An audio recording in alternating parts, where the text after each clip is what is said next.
Hello. God damn, it's a big week or weeks and shit's going crazy everywhere. Stuff is happening. I'm Lee Camp. I'm here with Eleanor Goldfield.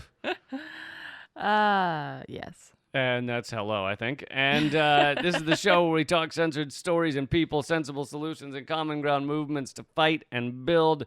Sometimes, hey, don't cramp on my line. I heard you inhaling to steal my line. Are you going to say your line or not? Sometimes other stuff. That's the first time we've gotten stuff instead of shit out of you for several weeks now. But yeah, so much is going on that honestly we hardly even realized that it was coming up on Wednesday, and we hadn't taped the podcast yet.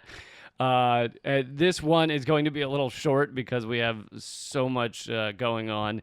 But we wanted to give you guys, still give you guys something this week. And we also have a live stream you can tune into, another one this coming Sunday, 8 p.m. As most of you hopefully have already checked it out and seen, it's basically like our podcast, except we're interacting with all of you all. We answer your questions, your comments, and that's all at youtube.com/momentofclarity. And one other note before we get started here, Eleanor's movie is at hardroadofhope.com. Yeah. It's winning all kinds of awards and honors. It is. That's not a joke. No, Why'd that get a laugh? Because you can't handle a compliment. I know. It's not winning any. It's getting official selection, which is very cool. That's a win in my book. But yes, I'm very excited about it, and I got a lot of unofficial selections. Like people on the street would recommend my book for things like propping up one short leg of a table. You do have an amazing. Your fans, the ones that do come up to you on the streets, are fascinating humans. Don't change the subject. Your movie's fucking awesome. Deal with it. All right. It's over at hardroadofhope.com. Hardroadofhope.com. Okay, let's get into this. So the primary elections just happened, which I did not pay a lot of attention to. As you can tell, we haven't been exactly talking about the primary elections. Well, we talked about the general primary election where Bernie was robbed, but in terms after of that, it's just not as interesting. in terms of the lower lower races, the other races, haven't been paying much attention. But a lot of that has to do with the fact that those are important and interesting. No, but no, I'm no. saying it's not interesting when one racist, sexist piece of shit goes up against another. That's what I meant. Wait, what does that refer to? Well, you're saying after the general primary, after for the regular Bernie general left, election. Got it. You're saying Biden versus Trump is not it's as not interesting. interesting. Okay. I'm talking Sorry. about the primary that happened last night. I understand. Okay. Well, eventually we'll be on the same page. You maybe we'll set up a little separate podcast you can tape over there. But the results are a lot. Most of the results are not in, but it's showing some impressive young upstarts. I know one corporate Democrat in New York. It's looking likely that he's going to lose out to the new up and coming challenger, who is a black man, which, God forbid we get some of those in office. But what was I going to say? Oh, some things to note, even though most of the results, or many of the results, are not in yet, is that tons of absentee votes were cast. It does seem like because of coronavirus, many people are voting via absentee ballot, mail-in ballot. Now, as I've talked about and Greg Palast has covered, unfortunately, mail-in ballots, especially in Republican states, I'm sorry, but that's the truth. I'm sorry to make it one party versus the other, but that's the truth. Especially in Republican states, mail-in ballots are purged heavily. However, compared to all the purging everywhere else, maybe that's the best you're going to get. Maybe mail-in ballots are the best. I don't know. But they're saying some 20-some% of mail-in ballots get purged. I feel but then like again, basically voting on imaginary voting machines is no better, really. I feel like basically what you're saying is anytime you go to vote, it's in our country. Right. Well, yeah, I'm assuming people listening to this are not ready to go vote in a primary in Italy, because I don't think they're having any. People listen in other countries. Well, right, but they understand that when we talk about, like, the upcoming votes, it's typically from right. Well, perspective. Our voting system is specifically and impressively rigged, more so than other countries. It's really well done, the rigging here.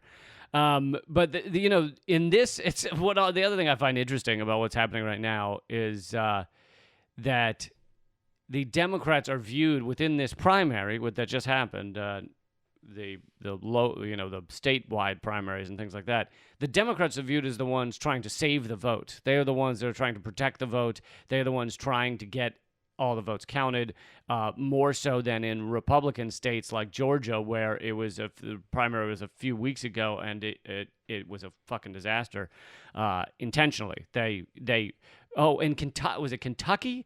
They purged something like 90% of polling locations. Oh yeah. So in Kentucky's, I believe it's Kentucky's largest city, there was one polling location. And this is by design. This is not a whoopsie. This is, let's make it as difficult as possible for everyone to vote. Anyway, let me get to my point. The Democrats are viewed as the ones trying to save the vote, but in the earlier primary, in the general election primary, they were the ones rigging the vote against Bernie Sanders. And it's that type of horseshit that means that you can't, if the Democrats were just defending voting in general, you could say, hey, at least for all the shit that there is about the Democratic Party, at least they're the ones trying to defend the vote. But then you look at their primary, they're not. Well, and this is why I'll oftentimes say, and some people are mad, but it's true. This is why I'll sometimes say that the Democrats are really, the Republicans are really overt about their assholery. They're proud of it. They're like, hey, I just want everyone to know how corrupt and fucked up we are. And some, just like Trump, right? Some people are drawn to that. It's sick and twisted, I know, but people are drawn to this sort of I'm an asshole and I'm proud. The bully at school had friends. But the Democrats are sneaky about that shit. They'll go up there and they'll be like, I love you, I care about you, and then they'll stab you in the back. And a lot of people at this point are like, you know what, I'd just rather see the knife coming. I just like to see where it's coming from. So the Democrats are more insidious and more creepy in so many ways. It's like the way that they talk about climate change. They're like, no, we believe in it. Absolutely, it's a problem. But here, have some fracking. And they'll shove pipelines down the throats of communities. So it's like, well, wouldn't you rather have the people that are like, no, I don't think it's a thing, and then they build a pipeline because it's like, well, of course, that's what you would do if you didn't believe it's a thing. You're saying a significant amount of America would rather be stabbed in the front. Yes. Yeah, I get it. However, that did not stop me this past week, and this is the type of thing we only need to spend a second on, but I get it. I get why people love it. Watching Trump speak to a 2/3 empty arena was just too fun. It was too fun. It was several days ago, on the day after Juneteenth, because Trump was told what it was and then forced to move his rally one day further. He had a basically empty rally at Tulsa, Oklahoma. It was 6,000 people in a venue that held 19,000, and they were expecting legit 1 million to show up. So watching Trump perform to a fucking 2/3 empty, and I'd just it's shout a lot out. of fun. People learned how to spell Schadenfreude. Shout out! You don't know how to spell it. Shout out There's a D in there and a Freud. There's a Freud in there. This is my problem with English, is that there's no word for that in English. You just have to steal the German word. Anyway. I believe it's shit show enjoyment. Anyway, shout out to K-pop fans. I never knew that I would be a fan of K-pop fans. But here we are, and because apparently K-pop fans were some of the people that via TikTok, I guess, which these are all words that I have just been familiar with in the past 24 hours. I was also going to say that, do you have any idea how many 55-year-olds listening right now are going, does she just keep making popping noises? She goes like, K-pop TikTok, tick. Is she seizing? There's a K-pop TikTok. So K-pop is short for Korean pop music, and TikTok and is pop is short for popular. That's what I just said. No, you said pop music. Oh, I did? Okay. Well, they should know that. I mean, shit, bubblegum pop and shit. Anyway, and TikTok is this platform that the kids use. And tick is short for tickety, and talk is short for discussion. Okay. So apparently, and then I don't use the platform TikTok, so I was unaware. I also don't know. I don't know what K-pop fans are doing at any given time. But apparently, they were the ones who reserved all of these seats at Trump's rally. So that's why Trump's people thought that there were all these fucking people coming because thousands of K-pop fans were just like mine, mine, mine, mine. And so shout out to them because I never thought you would say the sentences that just came out of your face, but shout out to the K-pop TikTok fans. We like to ram the drip pop because this is fucking hot. What? But no, you're right. Although here's the thing, though, I'm pretty certain that did not stop Tulsa residents from coming out. All it did was make it look, because they don't cut off the number of reservations, so therefore. All it did was make it look like a lot of people were coming. No, I know. That's what I'm saying. No, I know.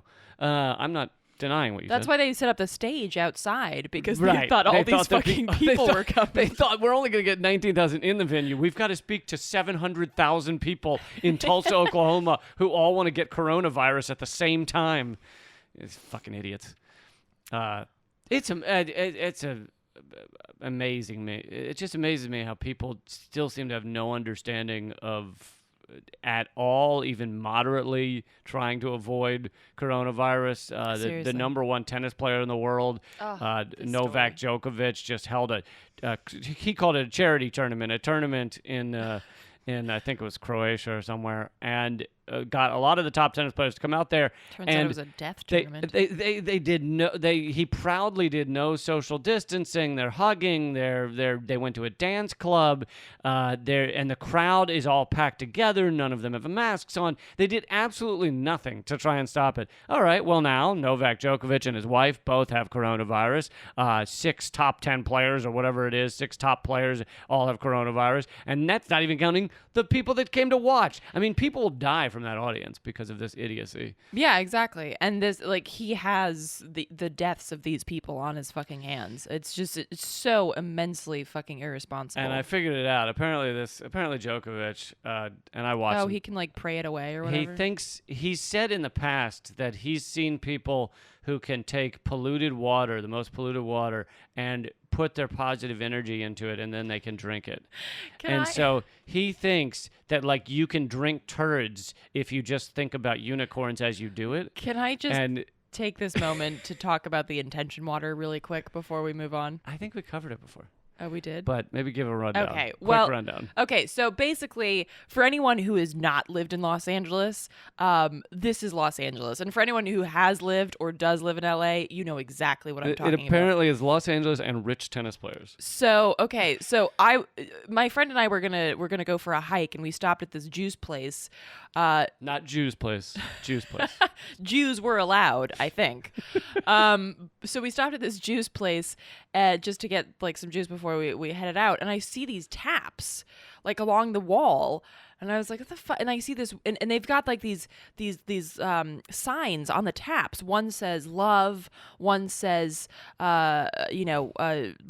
finances or something like that, or whatever. And so I'm looking at this, and then I see this woman walk in, and she's filling up a ginormous jug, one of those water cooler jugs of water. And so I walk up. Doesn't it say a price? No. Oh. I walk up to the front, and I'm about to get my juice, and I'm like, "Excuse me, what is that over there?" And the woman, who's this bubbly, fucking siliconed up woman, says, "Oh, it's intention water." And I was like, "It's fucking what?" She's like, "Oh, it's intention water. You pick which intention you want, love or success. And that's the water's been blessed with that intention." And I'm like, let me get this straight. You just set up a bunch of taps for LA City water, and you put a sign on it that says fucking love, and now you're charging out the ass. Well, you know what? Congratulations, because that is capitalism, and that's LA. So Djokovic is basically the non-LA intention water. Let me guess, she had a tattoo of Gwyneth Paltrow on her arm. She was also selling, what is it, vaginal eggs? Yeah, Gwyneth Paltrow sells vagina eggs. Not the ones that you right. create, but ones that you stick up there. You stick up there, and they make you smell good or something. Their intention vagina. you put your hope and love into the vagina intention. Anyway, Djokovic thinks that just if you have good intentions, everything goes great. And his afterwards, when he announced that he had coronavirus and he was sorry about the tournament, he said, "We all did this with the best of intentions," which he thought would protect him like a chastity belt, and it did not. All right, so we've gotten sidetracked, and since this is a short episode, let's move it along. But big news from here in D.C., but really this is happening nationally, is the statues coming down. They continue to come down. I'm going to cover it more on Redacted tonight. But the big one here in D.C. was that the only Confederate outdoor statue in all of D.C. Was pulled down. And we were there watching it, and I did some social media coverage, but Albert Pike was his name. Would you like to give a brief history of Albert Pike? Racist asshole. Done. Yeah, he was a Confederate general, and I checked this with my dad because he's a Civil War historian, and so Albert Pike. There was some disagreement online as to whether he helped found the KKK or not. Whether he was just like big fan or like actual member. But. And so I checked with my dad about this, and apparently there's nothing to say definitively that. Oh yeah, he helped William Bedford Forrest create the KKK. However, oh my God, he was the KKK pop. All right, are you done? That's perfect. No, it's not. Yes. Okay. Anyway, but he was in Tennessee at the same time as William Bedford Forrest, and seeing as how he was a Confederate general, he was obviously a big fan of the Confederacy. There's definitely space to assume that they would have known each other and they would have had these conversations about, hey, why don't we create a club for people like us to hate black people together while wearing sheets. He was also part of the Freemasons. What if they were just sitting there in sheets and they were like, what if we were to do this in like a larger sense? Like a more organized way. It's not just me and you in the bed sheets. But and that's how the KKK started, kids. You heard it here first. He was also a member of the Freemasons, and they are also fans of dressing up and doing stupid shit together. So he was obviously into that. It was a lot of cosplay. He was into a lot of cosplay. A lot of racist cosplay. So really, this statue, and people might be wondering why the fuck is there a Confederate statue in D.C., which was kind of my dad's response too. He didn't even know that this guy was here. Because for those who might not recall, D.C. capital of the other side. Right. What you didn't mention is he was kicked out of at least the Confederate military leadership for allowing his soldiers or encouraging them to mutilate the dead bodies of the Union troops. Right. So good guy all around. Yeah. And so the statue was erected in 1901, like many Confederate statues, was not put up right after the war to commemorate those who fought in the war. It was put up much later, like 30, 40 years later, to uphold white supremacy and remind black people, quote unquote, of their place in society. And the Freemasons are the ones who wanted to put up the statue, and they argued that it had nothing to do with racism. It had nothing to do with the Confederacy. They just really liked Albert Pike. He was just a good dude in the Freemasons. That's like being like, no, he's a fucking Klan member on his off days. It's not his main thing. He has a lot of other talents, you guys. He does other things well. So the statue was in an area of D.C. called Judiciary Square because, and around the statue it had like what he's good at. So it was like orator and jurist. It didn't say mutilating bodies anywhere on it. Didn't say fucking racist Confederate general who wanted to keep owning people. So that came down, and I'm just picturing like for each of these things they have like a little thing symbolizing it. Like what would you put for mutilating bodies? Just like the little mutilating bodies, merit badge for like. Like the Boy Scouts or something. Right. So that came down on Juneteenth, which was really, really fucking awesome to see. And yeah, I mean, statues are coming down all over the place, and some of them are being taken down by the cities or states. So Trump is, and Richmond, Virginia said it will be removing the Lee statue, which is the largest Confederate statue, I believe, in the nation. Yeah, it's ginormous. But it's right, but it's still up, although it has a lot of It's been graffiti. redecorated. It's been redecorated, yeah. I think the horse has on pants now. But Trump has now been calling for people who topple statues to be like, prosecuted like as terrorists or something and, locked up forever. I think he keeps saying it's Antifa, but because he wants to pretend that's a big enemy of his. But talk a little about what's just happened like last night and the night before in the D.C. park, the Lafayette Park right out front of the White House. Right. So for folks who don't know, outside the White House, a little bit north of the White House, was where Mayor Bowser commissioned the city to write Black Lives Matter. And in kind of like definitely like a fuck you, Black Lives Matter artists added this note that says equals defund the police. And during Juneteenth and afterwards, it kind of became a place to celebrate Black joy, and to reignite this fight for freedom and justice. And 2 nights ago, the police started to sweep it and to forcibly remove people from that area. And cops, like they do, got violent last night into the early hours, like 3:34 in the morning. By the way, we're recording this on Wednesday, June 24th. So this would have been Tuesday, June 23rd. They started by using pepper spray. Then they graduated to pepper spray and rubber bullets. And finally, they started throwing concussion grenades. Which have caused... So here's the thing, is after those big crackdowns of the protests a few weeks ago, there has been a lot less of this kind of police brutality movement. But now when they were trying to take down the statue of Andrew Jackson in Lafayette Park, now the police have moved in and gone back to their old ways of concussion grenades and shit like that, which if those type of things hit somebody, it's incredibly... They could take off your arm. They could take off your arm. They've taken out eyes already. Several people have lost eyes in this country. And they're also just loud as fuck. So I've never been hit by one, but one has landed right next to me, and they are loud as fuck, and they create a cloud of smoke. And it's basically to stun you. Yeah. They create a panic. It's to stun you. And so this is what they used. They also, I mean, of course, there were many arrests. Folks are meeting today at Judiciary Square, actually, in support of the protesters who were forcibly arrested. And so, and I want to make clear that while some of them earlier in the evening, a couple of days ago, were trying to take down the statue of Andrew Jackson, the arrests that happened and the police brutality that happened were against protesters who were holding space, like on the street. Like the cops didn't actually try to arrest anyone who was trying to take down the statue.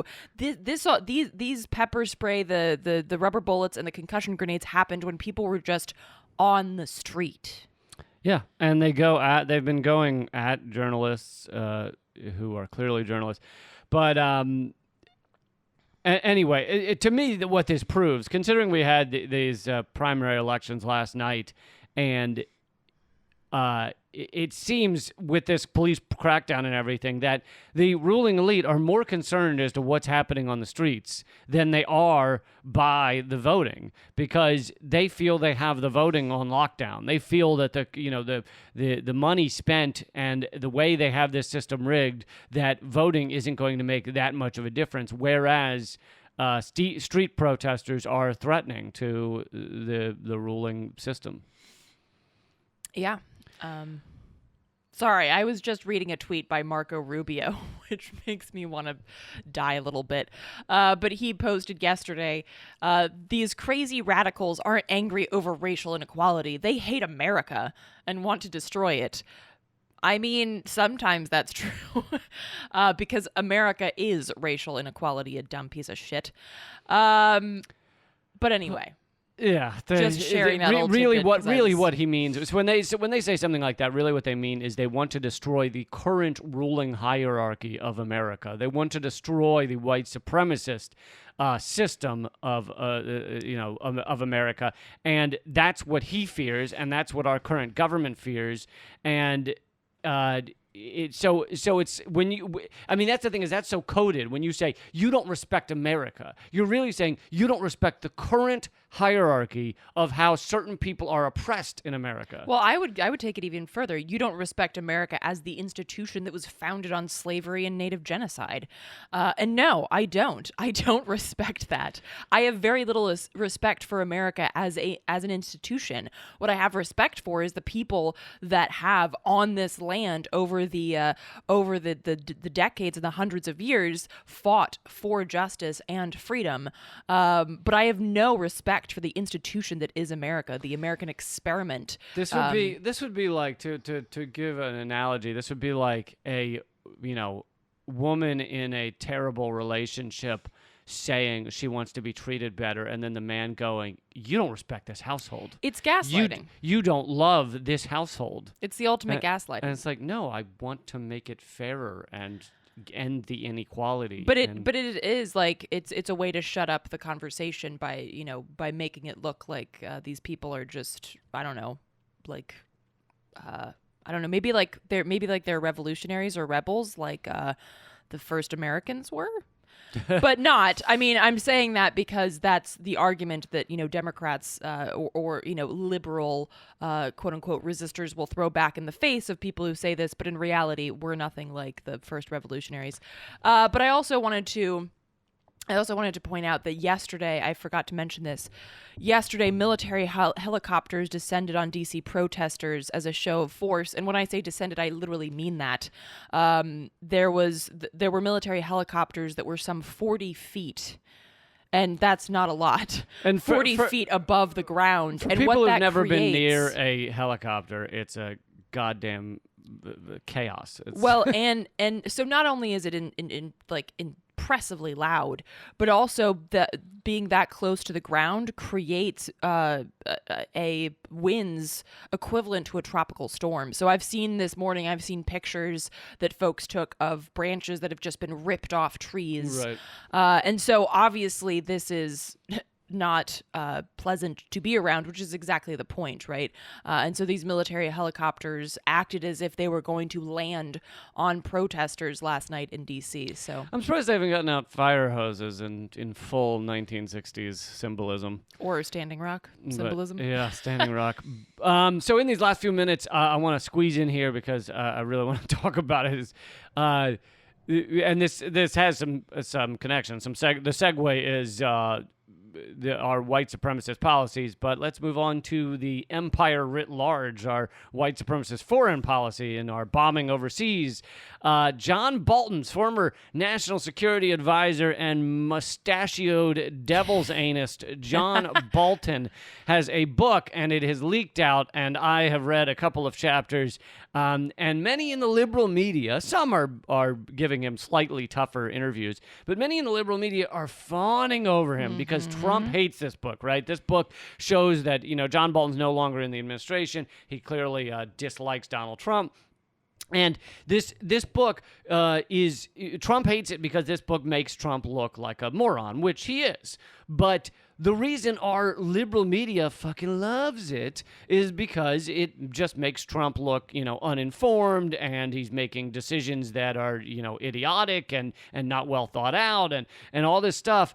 But the truth is that John Bolton wanted more death, more killing, more fucking war crimes, more crimes against humanity. That is what John Bolton was fighting for day in and day out within the Trump administration, and he's fought for his entire life. And so what Bolton is upset about is that Trump wasn't doing enough of that. And even General Mattis, who was the defense secretary when Bolton was there and is a war criminal himself, has blown up wedding parties, that's Mattis, blown up wedding parties and said he spent 10 seconds on the decision and would make it again. Even Mattis was also fighting Bolton to not create more war crimes, to not blow up more children. Now, they didn't call it that, but that's what I'm calling it. Because basically, Bolton wanted to bomb the ever-loving shit out of Syria for so-called using chemical weapons. And in the chapter I read that discussed this, there's like 2 mentions of the fact that, Bolton says some people claim they didn't use chemical weapons. They did, and I've seen all the evidence, and they probably used them a lot more than we realized, which is horseshit. It's utter horseshit. We're whistleblowers have come out. The OPCW has been made to look completely foolish for doctoring a report to claim that. Can you just say what OPCW stands for? The Organization for the Prohibition of Chemical Weapons, I believe. And they're basically the main and maybe only international respected organization that decides whether chemical weapons were used, well, where not they so are. respected anymore. No, not so respected anymore, because it's been proven that they doctored these reports. They basically silenced the people who said they weren't true, and now 4 whistleblowers have come forward. So the chemical weapons thing's horseshit, but that's not really the point here. The point is you have the liberal media and the establishment Democrats. So all of the so-called, if you compare them to compare to them Republicans, this is supposed to be the left wing, right, of our political structure. They are fawning over Bolton. They want this book out. They want to. They do these interviews where they talk about how he knew how horrible Trump was, and he knew Trump should be impeached, and all this. And you're like, you're talking to a war criminal about another war criminal who was fighting a war criminal so that they could create more war crimes. Like, this is amazing. Well, it's the classic. It's the classic thing that. God, I can never. I'm so bad with names. The evil Keebler elf. What was his name again? Keebler elf, like the cookies? Yeah, they kept calling him that. He was the head of the... Sessions, Jeff Sessions. Jeff Sessions. I thought you meant within the Keebler elves there was an evil one, and I was like, how do you sell cookies with an evil Keebler elf? I'd like to know that too. No, but so when Jeff Sessions was ousted, there were all these fucking Democrats and these liberal, supporters that went out. They actually took their little signs and they went outside in front of the White House and they said, "I want Jeff Sessions back." And it's Protect you want the Sessions. guy that said that his only problem with the KKK is that they smoke weed? Like, are you out of your fucking mind? Like, this guy is almost worse than Albert Pike. Like, this, I mean, it's so amazing that the horrors that these people are and that they unleash upon the world can just be so easily scrubbed just because they say something bad about Trump. Like, that's people's threshold for a good person is, well, as long as you say something bad about Trump, you must be a good person. Like, the fuck? Yeah, I mean, it really is disgusting to watch them all high five John Bolton. And this goes to show that it's not just Bolton. It's most of our establishment. Their thing that they truly hate about Trump, that they truly want to stop about Trump, is not his racism, not his celebration of fucking white supremacists, not his enriching himself with the presidency. The true thing they want to stop is what Bolton complains about in his book. Trump was not willing to bomb Syria enough. He was not creating war or a war footing with North Korea enough. He was not, creating a Cold War, a borderline nuclear war with Russia enough. So that's why they view him as not a good enough CEO of America, Inc. Mm-hmm. It's not all the shit that you and I despise about him. One other point before we wrap this up from the Bolton book is that it was Bolton's idea to recognize, I believe or at least he was the big push behind it, recognize Juan Guaido as the new leader of Venezuela, despite the fact Guaido was never elected president of Venezuela. Not a single vote has ever been cast for Juan Guaido to be president of Venezuela. He just announced he's president of Venezuela.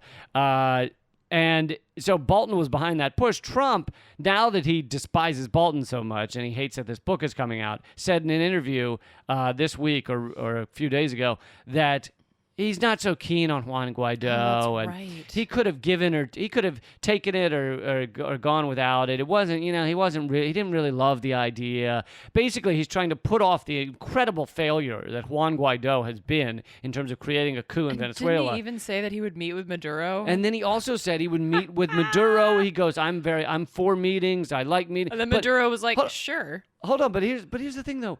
Why would you meet with Maduro if you're saying he's not the president? He is the fucking president. Well, but that's the thing. Trump admission doesn't, right. that he is the president. Trump just wants to win at some popularity contest and have pictures taken of him, being cool, whatever that means. If it means bombing, cool. If it means not bombing, cool. He doesn't give a shit about the agenda for America, Inc., right? Right. So it's just so fucking funny that, like, he'll trip and fall into these positions where you're like, actually, that would be the correct thing to do. I agree with that. Yeah, diplomacy is a good idea. I know.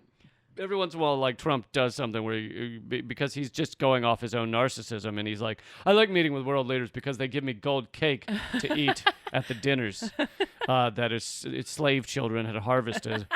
Anyway, I think he's since backed off that because basically Pompeo and Pence or whatever walked up to him and said, you can't say you're going to meet with Maduro because that makes it look like Maduro is the head of Venezuela, and we've said he's not. But anyway, this goes to show Trump didn't even know. He never heard the name Juan Guaido before, as 80% of Venezuela also had not. He and this was just pushed forward by Bolton and Pompeo's continuing it. So the assault on Venezuela will not stop here. But anyway, I hope that this shit keeps being revealed, and I don't know. It's just fuck the goddamn media and the liberal establishment for acting like Bolton's a hero. Mm-hmm. Okay, so sorry for the short episode. Like I said, we have tons going on, and it's because we're creating all kinds of awesome free content for you. I got to go make a redacted episode. Eleanor has been working tirelessly on Mutual Aid and on her new movie, so we hope you'll check that out, hardroadofhope.com. And we have a live stream this Sunday at 8 p.m. Eastern. For those of you who haven't checked it out, I'd really love for you to come see it. Oh, and it is free to attend, but if you'd like to donate. We're raising money for this week, we're raising money for Indigenous Mutual Aid. Yes, so all of but you don't later. feel that you can't come if you don't have money in your pocket. That's not the point. It's free to attend. It's similar to this podcast, but we talk with your comments. You can throw them in there, and we respond to them and all that shit. That's at youtube.com/moment of clarity. 8 p.m. Sunday night. It's 8 p.m. Eastern. Hope to see you there. If you'd like to support this show, go to patreon.com/commoncensored. And my book is at leakcampbook.com. I think I'll leave it there for this episode. All right. Until next time, act out. Keep fighting.